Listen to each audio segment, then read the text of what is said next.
கோவம். அப்போ அது எடுத்த முடிவு தவறான முடிவு அப்படின்றது அதுக்கு ஏற்கனவே அந்த மெடிக்கல் காலேஜ் வழக்கு ஒன்றும் ஒரு பெண்டிங்கில் இருக்குது. அதை ஒன்றும் அப்படியே கையில் வச்சுருக்காங்க, ஒரு ட்ரம்ப் கார்டு மாதிரி வச்சுட்டே இருக்காங்க.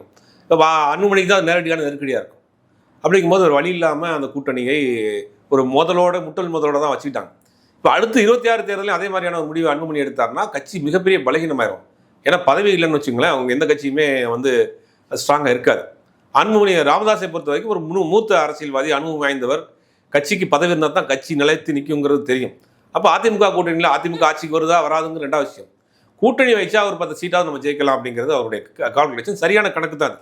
ஆனால் பாஜக பக்கம் போகணும், இல்லை நம்ம மேலே வழக்குகள் இருக்குது அப்படிங்கிறதுல அவர் ஒரு பாயிண்ட் ஆஃப் வியூவில் யோசிக்கிறாரு. இப்போ அதிமுக பக்கம் போக முடியாது. அதிமுக அங்கே வந்துருச்சுன்னு வச்சுங்க, அதிமுக பாஜக கூட்டணி போனால் வேறு ஆப்ஷனே கிடையாது. அப்படி ஒரு ஆப்ஷன் வந்தால் திமுக கூட நம்ம போகிறது தயாரில்லை அப்படிங்கிற மாதிரி ராமதாஸ் நினைக்கிறாரு. ஆனால் அன்புமணி அதுக்கு நேர் எதிரான ஒரு நிலைப்பாட்டு எடுக்கிறாரு. இந்த மோதல்களும் தொடர்ந்து இருக்குது.